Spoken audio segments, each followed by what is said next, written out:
আজকে ড্রয়িং করব টুপি পরা একটি মেয়ে। এর জন্য আমাদেরকে প্রথমেই শুরু করতে হবে টুপি থেকে। উল্টো ইউ দিয়ে আমরা শুরু করলাম টুপির উপরের অংশটা। উপরের অংশ শেষ হলে আমরা ওভারলাইন করে টুপির ডিজাইনটা একটু বোঝানোর চেষ্টা করলাম।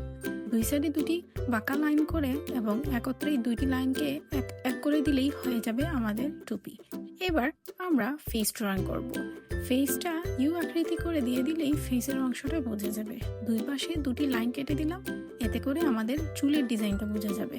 এবার গলার অংশটা এঁকে নিলাম, গলার সাথে হাতের অংশটা মিলিয়ে দিলেই বডিটা বোঝা যাবে। এবার আমরা ড্রেস ড্রয়িং করব। দুই সাইডে দুটি টান একটু আড়াআড়ি করে দিয়ে দিলেই ড্রেসের আকৃতিটা বোঝা যাবে। এবার লিপস ড্রয়িং করে নিলে ফেসে আর আমাদের কিচ্ছু দিতে হচ্ছে না, ফেসটা বোঝা যাবে। এবার আমরা চুলটা এঁকে দেব। তোমরাও বাসায় আমার মতো চেষ্টা করতে পারো, আশা করি তোমাদেরও আঁকতে সহজ হবে।